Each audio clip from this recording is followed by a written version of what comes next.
Good morning, class 6. As you all know, we read globe, the model of the earth. इसमें आप सबको अच्छे से पता है कि कल हमने पढ़ा था पैरेलल्स ऑफ लैटिट्यूड. इसमें हम इक्वेटर तक ऑलरेडी पढ़ चुके हैं. Now to be continue with it. The equator is marked 0 degree and the two poles are marked 90 degree. Equator जो होता है वो मार्क करता है 0 डिग्री से. ये देखो आप 0 डिग्री से जो है इक्वेटर क्या करता है, स्टार्टिंग पॉइंट जो है वो 0 डिग्री से इक्वेटर का स्टार्ट होता है. And the two poles are marked 90 degree. और ये टू पोल्स हम देख सकते हैं वो सब है जो है 90 डिग्री तक जो है पैरेलल रहते हैं. Okay, one latitude is drawn at every degree. एक लैटिट्यूड जो है वो हर एक डिग्री पर जो है ड्रॉन किया जाता है. देखो आप लिखा हुआ है ना, हर एक डिग्री पर 10 degree, 20 degree, 30 degree. So it means that there are 90 latitudes in each of the northern hemisphere. तो इसीलिए जो है हर एक लैटिट्यूड जो है यहाँ पर 90 लैटिट्यूड्स होते हैं नॉर्दर्न हेमिस्फीयर में और सदर्न हेमिस्फीयर में. In order to distinguish between the latitudes in two hemisphere, the latitudes in the northern hemisphere are marked N and those of the southern hemisphere are marked S. जैसे कि हमें पता है कि हर एक चीज का जो क्या होता है, साइन होता है. हम जो भी साइन बनाते हैं, जैसे ईस्ट का ई, वेस्ट का डब्लू, तो इसी तरह से जो नॉर्दर्न हेमिस्फीयर का क्या बना दिया, एन, और सदर्न हेमिस्फीयर का मार्क कर दिया एस. ओके, ये देखो आप एनपी बना दिया इधर. इसी तरह से साउथ लैटिट्यूड है, नॉर्थ लैटिट्यूड है. ओके, तो हर एक चीज का जो है इन्होंने जो है एक मार्क जो है वो बना दिया गया. Thus the North Pole is marked 90 degree and the South Pole marked is 90 degree S. अब देखो आप इन दोनों की जो मार्क्ड है वो सेम है, 90 डिग्री नॉर्थ में ही है और साउथ पोल में भी कितने 90 डिग्री S यानी इसका जो इन्होंने साइन दिया था, ठीक है, south. N means north. Okay, now is important latitudes. अब जो इम्पोर्टेंट लैटिट्यूड्स कौन कौन से है, सबसे पहला जैसे स्टार्टिंग में हमने देखा था कि सबसे पहला इंपॉर्टेंट लैटिट्यूड कौन सा था, इक्वेटर. इक्वेटर जो है मोस्ट इंपॉर्टेंट लैटिट्यूड माना जाता है. ये सबसे बड़ा लैटिट्यूड है और ये डिवाइड करता है हमारी अर्थ को टू पार्ट्स में. It is made marked 0 degree. ये देखो टू पार्ट्स में डिवाइड किया ना, इक्वेटर ने 0 डिग्री है, टू पार्ट में नॉर्थ और साउथ, है ना. इसी तरह से इक्वेटर की जो लाइन है ये हमेशा याद रखना, इक्वेटर जो है वो मोस्ट इंपॉर्टेंट लैटिट्यूड माना जाता है और ये लॉन्गेस्ट लैटिट्यूड है और ये हमारी अर्थ को जो है टू पार्ट्स में या टू हाफ्स में जो है डिवाइड करता है और इसका मार्क्ड कितना होता है, 0 degree. Okay, next is Tropic of Cancer. It is located at an angular distance of 23.5 degree north and in northern hemisphere. The sun is right over this latitude on 21st June. ये आपने EVS में भी पहले पढ़ चुका होगा topic of cancer के बारे में. ये टॉपिक ऑफ कैंसर जो होता है वो एक जो है नॉर्दर्न हेमिस्फीयर से 23.5 डिग्री नॉर्थ की तरफ जो है वो डिस्टेंस की तरफ रहता है. और यहाँ पर यहाँ पर जो सन है उसका जो लैटिट्यूड जो बनता है वो 21 जून पे रहता है. 21 जून आपको पता है ना 21 जून के बारे में. Now Tropic of Capricorn. ये जो लोकेटेड होता है एक एंगुलर डिस्टेंस के साथ सेम 23.5 डिग्री साउथ की तरफ. ठीक है, ट्रॉपिक ऑफ कैंसर होगा, ये होगा हमारे नॉर्थ की तरफ और ट्रॉपिक ऑफ जो है आपकी कैप्रिकॉर्न होगा वो होगा साउथ की तरफ.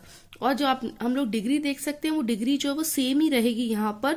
और यहाँ पर सन जो है वो राइट ओवर दिस लैटिट्यूड 22 दिसंबर. 22 दिसंबर के बारे में भी आपको अच्छे से पता है कि 22 दिसंबर जो है छोटा दिन माना जाता है. Arctic circle. अब आर्कटिक सर्कल कहाँ पर है, ये जो है वो एंगुलर डिस्टेंस की तरफ होता है 66.5 degree north hemisphere, northern hemisphere. Arctic circle जो होता है वो 66.5 डिग्री होता है हमारे नॉर्दर्न सर्कल की तरफ, हेमिस्फीयर की तरफ.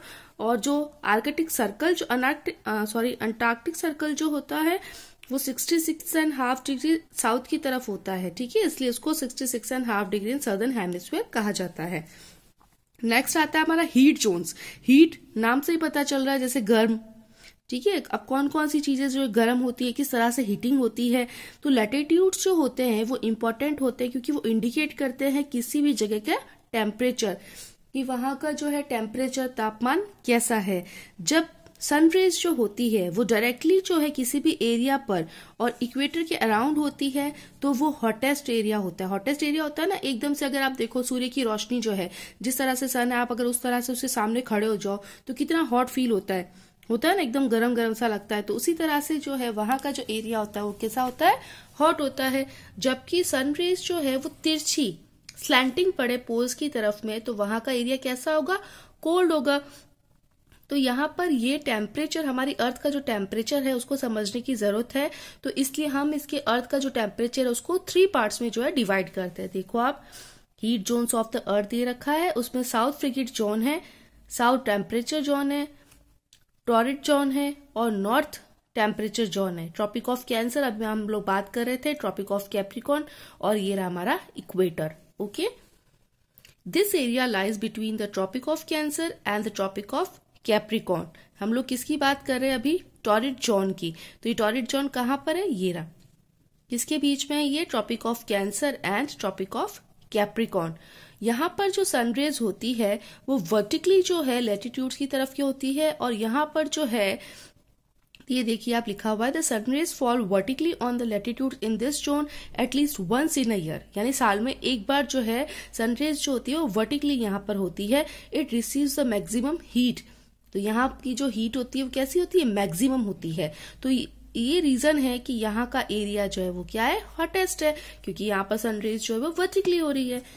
नेक्स्ट इज मॉडरेट और the temperature zone. Okay, temperature zone कहाँ है, हमने देखा था नॉर्थ टेम्परेचर जोन। ये जो एरिया है वो ट्रॉपिक ऑफ कैंसर और आर्कटिक सर्कल के बीच में है। ठीक है, आर्कटिक सर्कल और कैप्रिकॉर्न के बीच में जो है ये एरिया माना जाता है। और यहाँ का जो नॉर्दर्न हेमिस्फीयर और ये किसके बीच में, topic of Capricorn and Antarctic circle in the southern hemisphere. ये जो एरिया है यहाँ पर जो सन की जो रेज है वो स्लैंटिंग आती है, तो इसलिए ना तो ये एरिया गर्म होता है और ना ये एरिया ठंडा होता है। ठीक है, देखो ये लिखा हुआ है ड्यू टू विच, क्योंकि यहाँ पर जो स्लैंटिंग रेज आती है। अब जब स्लैंटिंग रेज आएगी तो जाहिर सी बात है कि ना तो वहां पर गर्म होगा और ना वहां पर ठंडा होगा। नेक्स्ट हमारा आता है द कोल्ड और the frigid zone. Frigid zone ये देखो ये दे रखा है, साउथ फ्रिगेट जोन। ये एरिया जो है वो आर्कटिक सर्कल और north pole in the northern hemisphere और Antarctic circle and the south pole in the southern hemisphere के बीच में है। यहाँ पर सनरेज जो है वो slanting in this zone, slanting में आती है। जैसे ये याद रखना, जब भी आपके स्लैंटिंग में आएगी तो वहां पर कोल्डेस्ट पार्ट होगा, लेकिन यहाँ पर हमने क्या देखा कि स्लैंटिंग सनरेज आती है। स्लैंटिंग सनरेज की वजह से जो है ना तो ज्यादा हॉट रहता है और ना ज्यादा कोल्ड रहता है, मतलब टेम्परेचर यहाँ पर क्या होता है, नॉर्मल रहता है। लेकिन जो फ्रिगेट जोन होगा यहाँ पर क्या होगा, यहाँ पर कोल्डेस्ट पार्ट होंगे अर्थ के। ठीक है, जैसे हम लोग बोल सकते हैं कश्मीर जो है, देखो आप कितना कोल्डेस्ट पार्ट है अर्थ का। ठीक है, वहां पर सनरेज जो है वो स्लैंटिंग आती है। अब हम पढ़ेंगे क्विज टाइम। क्विज टाइम में फर्स्ट हमारा आता है फिल इन द ब्लैंक्स का। फर्स्ट है the equator is marked 0 degree and the 2 poles are marked 90 degree. Second, the horizontal lines are called the latitudes. Third, Arctic Circle is located at an angular distance of 66.5 degree north in the northern hemisphere. Fourth, the sun rays are very slanting in the frigate zone. है ना, slanting होती है frigate zone में. Next, fifth is a latitude shows the angular distance from the equator. Sixth, temperature zone lies between the Tropic of Cancer and the Antarctic circle. आप सबको ये अच्छे से समझ में आ गया होगा, heat zone. Okay, next is meridians of longitude.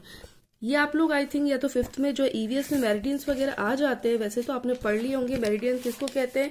तो मेरिडियन जो होता है वो एक ऐसी इमेजिनरी लाइन होती है जिससे कि हमारा जो नॉर्थ पोल और साउथ पोल जो होता है ना, उसे हमारे उसके बीच में जो हम लोग बोल सकते हैं वो मेरिडियन लाइन होती है। ये देखो आप इसमें दे रखा है, ये प्राइम मेरिडियन, इक्वेटर, ये सारी की सारी जो चीजें हैं, यानी ये एक लाइन जो होती है एक इमेजिनरी लाइन। हम लोग एक शॉर्ट में हम लोग ये कह सकते हैं, a meridian is an imaginary line from the north pole to the south pole. इससे किसी भी प्लेस की जो है पोजीशन पता चलती है मेरिडियन से। ओके, हॉरिजेंटल लाइंस जो होती है ग्लोब की उसको लैटिट्यूड बोला जाता है। ये देखो ये सारी हॉरिजेंटल लाइंस है, उसको जो है लैटिट्यूड बोला जाता है। वर्टिकल लाइंस जो होती है उसको लॉन्गिट्यूड बोला जाता है। Together they from a grid, इससे क्या एक ग्रिड बनता है ना, ये ग्रिड बन गया ना। ये देखो आप, meridians of longitude are vertical lines that join the 2 poles. जो मेरिडियंस होते हैं लॉन्गिट्यूड के वो वर्टिकल लाइंस होती है जो 2 पोल्स को क्या करती है, ज्वाइन करती है, उनको ज्वाइन कर देती है। सभी लॉन्गिट्यूड जो होते हैं उनकी जो लेंथ होती है, देखो उसकी जो लंबाई होगी वो सबकी बराबर होगी, कोई भी ऊपर नीचे या कम छोटा ऐसा नहीं होता है, सबकी लेंथ जो है बराबर होती है। ये बहुत ही डिफिकल्ट होता है किसी भी लॉन्गिट्यूड का पता लगाना कि कहाँ पर जो अनिश्चित तौर पे हम लोग बोल सकते हैं कि वहाँ कहाँ पर उनका नंबर होता है। सो हम लोग ये बोल सकते हैं कि वो लोग क्या करते हैं, कंट्रियों के साथ में एक जो है तालमेल बना के रखते हैं। तो लॉन्गिट्यूड जो होता है उससे प्रासित होता है ग्रीनविच। ग्रीनविच आपने सुना होगा, ग्रीनविच टाइम, लंदन टाइम जिसको हम लोग बोलते हैं।